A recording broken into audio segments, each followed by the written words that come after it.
Well, hello you gorgeous mother truckers you, and welcome to another video. Right then, so I didn't do a video on the events in relation to that scumbag being sentenced yesterday because I just thought I'd take a bit of time to think about it and process all that was said in the trial, because as a father of a young girl who's not much, it was in that age range, should I say, to hear the details of what that absolute fucking animal did to those girls, to all those people that were there, it beggars belief. Obviously, due to past career, when those injuries are described, I know exactly what they look like. I also know the mess that was going to be there.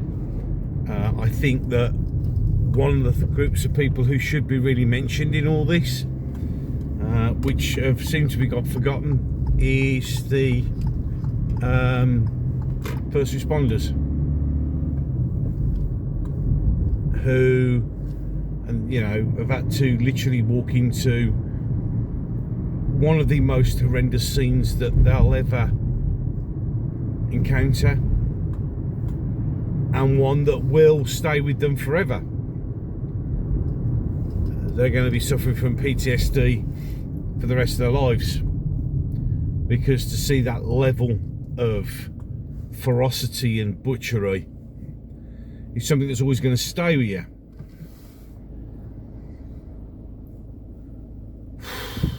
See, it's even difficult for me now because I know what that would look like. I've seen barbarity like that before. And you see, when I first heard about the attack and I heard what was said, I'd foolishly, perhaps, naively perhaps, thought that he'd just run in. The three girls that sadly passed away were the first three girls he came along with, and then the rest of them would be slashing injuries or maybe a single stab wound. But then to read that was not the case, and even though Merseyside police said don't talk about the injuries because it's respectful, be careful what you post. It's very difficult for anyone not to do that because it's all in the public domain. But the reason I'm not going to talk about those injuries is because you can find it out for yourself. But what I will say is, as I said just then, I thought he just ran in and just randomly stabbed people. But when you hear one girl had 122 stab wounds and another one had 85 stab wounds, and other people's injuries, like the yoga teacher who was that severely injured, she had to have a blood transfusion or she'd die, and that ever so brave little girl who stood in court and told everybody her injuries and how what happened to her, it's just mind-shattering. And this is what makes the frankly pathetic attempt by the government and media to spin this away even worse. You see, the simple truth of the matter is, those injuries and what he did should be made available for everybody. Everybody should be told and demonstrated, not only because of the barbarity, but it also shows the government and the media for what they are, which is just a bunch of evil, twisted bastards who will try and turn what that happened there and try and blame Amazon for supplying the knife, or social media for stoking it up. No. You see, you covered it up. You knew within an hour of the sheer level of animalistic barbarity that dirty little scumbag committed on people, and you withheld that information. You knew what he was, who he was, what he'd been up to, and the fact that you also realised that you'd had him in your hands 3 times. There were 15 missed opportunities. I hate this. There's always missed opportunities. Have you noticed when anything goes wrong? Seriously goes wrong. Oh, well, there's missed opportunities. Why are we missing the opportunities? We know why we're missing the opportunities. Because of who he was and the skin colour. You were more worried about being called racist or Islamophobic than you were worrying about actually getting to the truth. And that is the simple, honest reflection of that, because that's exactly what it was. They're not missed opportunities. They are a reflection of the way our current environment in this wonderful DEI experiment sits at this present moment in time. Where people are more worried about what they might be called than getting to the truth. And going, just out of curiosity, everyone, this guy's really bad, we should do something about it. When I went through and read those terrible, terrible, terrible things that animal met out upon people, it makes their cover-up worse.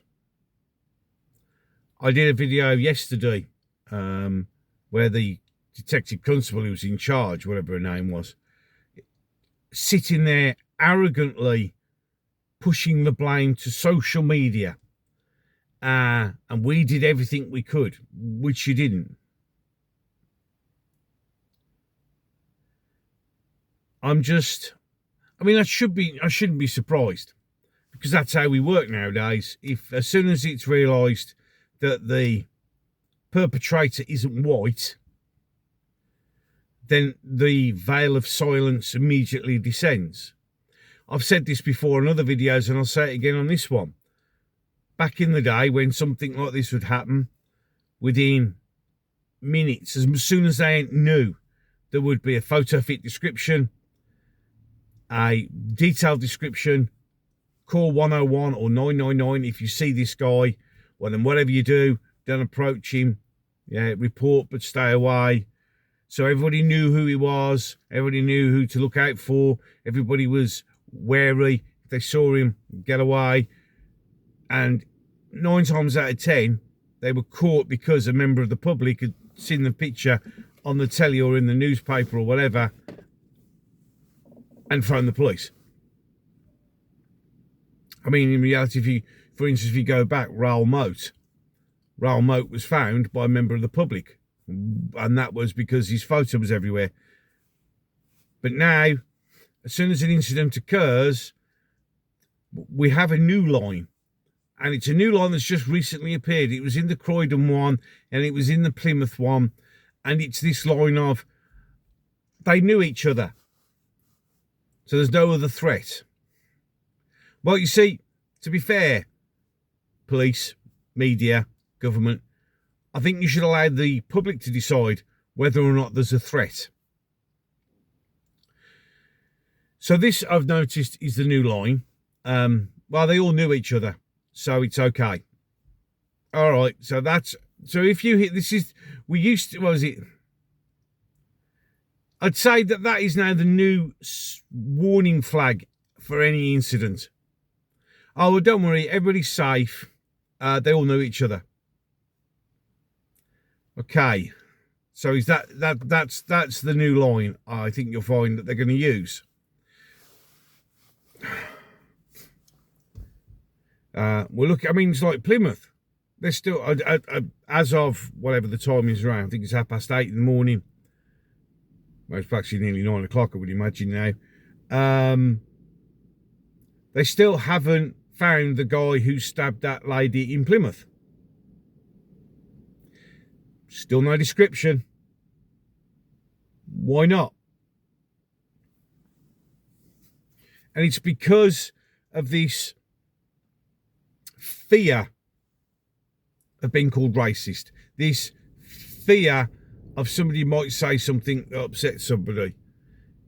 We live in a world where we worry about offending people or being called a racist or a Islamophobic or a homophobic. The simple truth of the matter is, crimes will be solved quicker if you tell people what you're looking for. There are more members of the public than there are police. And that's why they used to do it in the old days. Not anymore. And the thing is, as soon as they won't do that, as soon as they won't say anything, and because we can go on to the fact that as soon as it's a white person doing the attacking, it's released within a matter of hours. But then if it's not released, everybody knows. And when it's not released, and when you won't say anything, that's when people are going to speculate.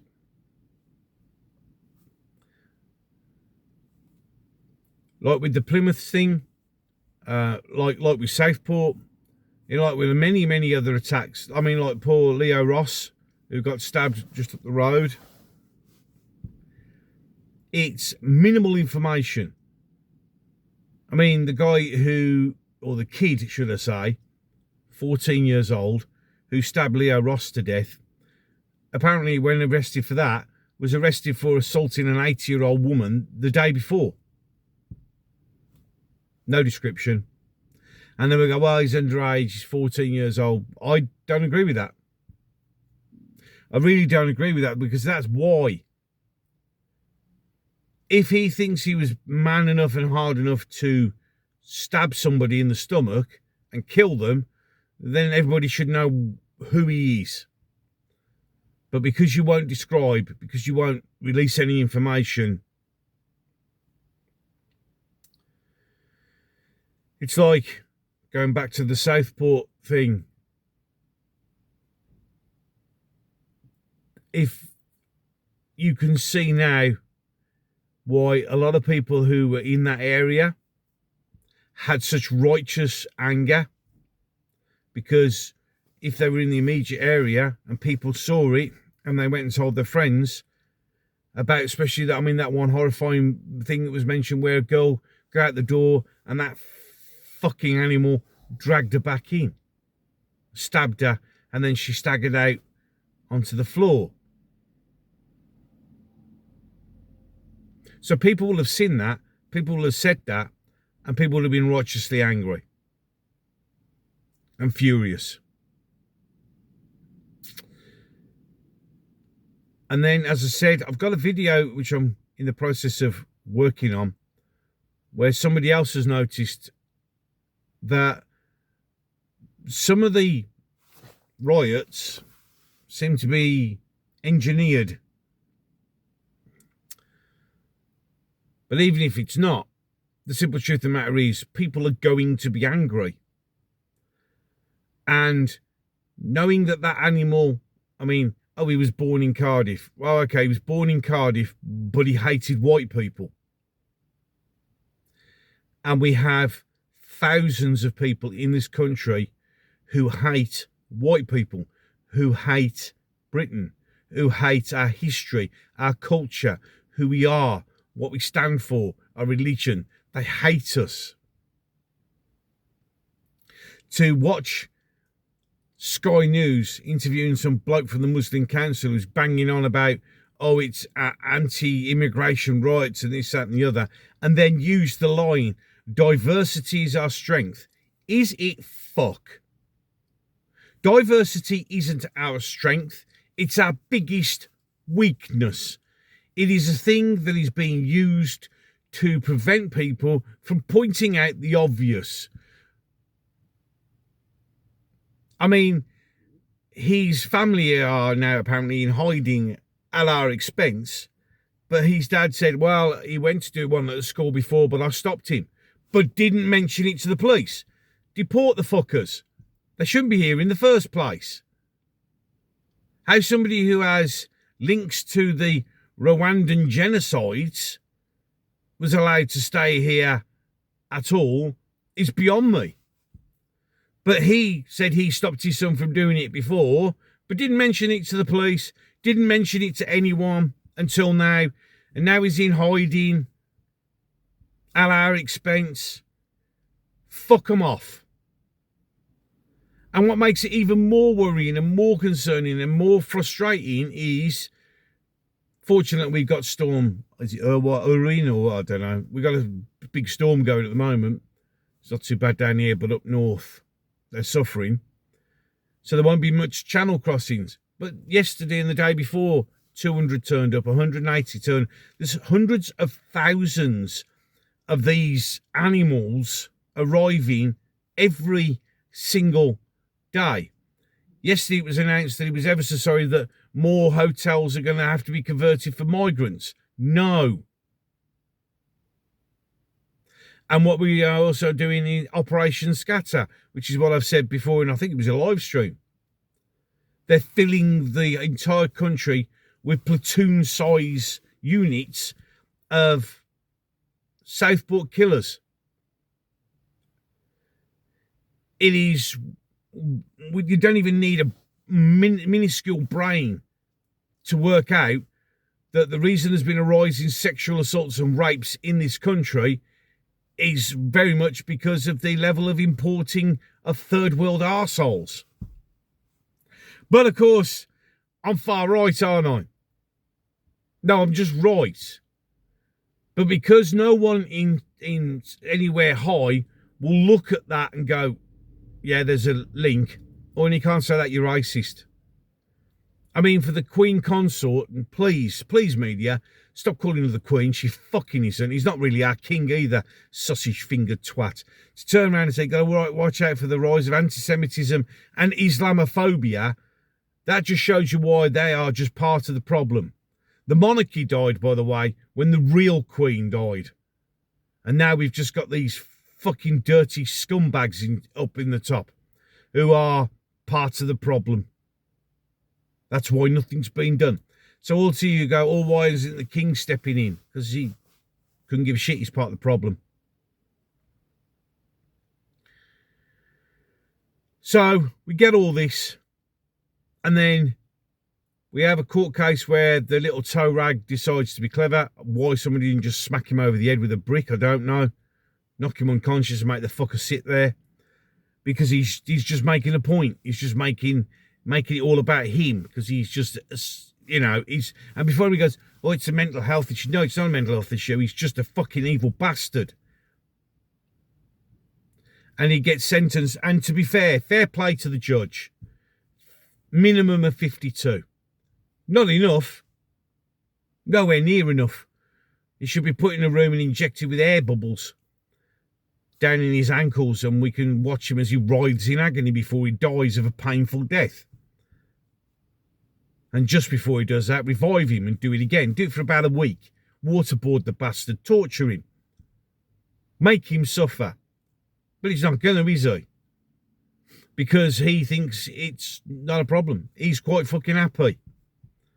All I will say is whatever prison he ends up in, to any guard who know he's there, make sure something happens to him. Accidents happen, remember. I mean, look at that guy who, was it the uncle who abused his kid? And he fell into a lid of a tin can on his throat. Shit happens. That's all I'm saying.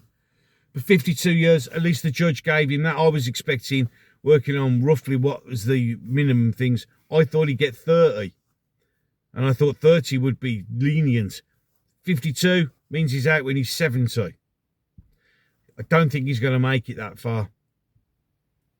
And he's lucky, because if he'd been any older, he would have got a whole life.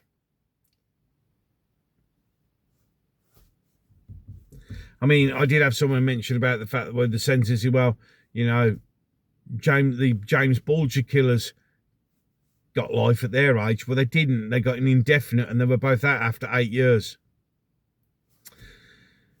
So 52 years, not enough. I would want that little shit to suffer. I would want to put him through the most agonising pain he could possibly imagine, and do that for a year. Just let him feel actual, real pain. Because eventually, no matter how crazy or flipping hard they think, eventually they'd be screaming for mercy. And then you just keep doing it.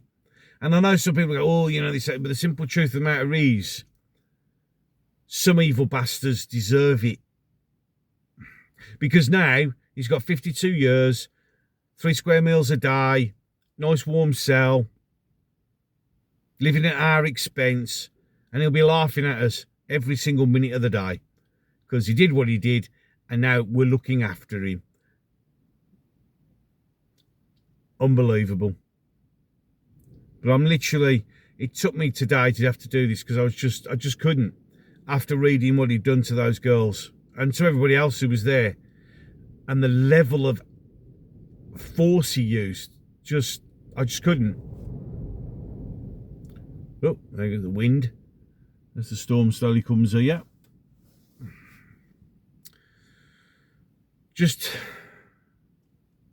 I mean, and before I just bring this one to a close, when you look at how it is, and when you've read that, and when you see that, it makes the cover-up a lot worse. Any case, enough of that. A couple of videos popping up on the side of the screen. One will be the last one we uploaded, and one will be the one that the gods of YouTube have selected for you to do, so why deny the algorithm? If you're one of the many people who watch my videos but aren't subscribed, just hit the subscribe button. It doesn't cost you anything, and it helps the channel, as does the likes, the shares, and the comment section. You let me know how you feel. Tell me how you feel about 52 years, and how you feel about now knowing what he'd done and what they knew, how the hell they could cover it up. It's just beyond me. Any case, enough of that. I'm done. So until the next one.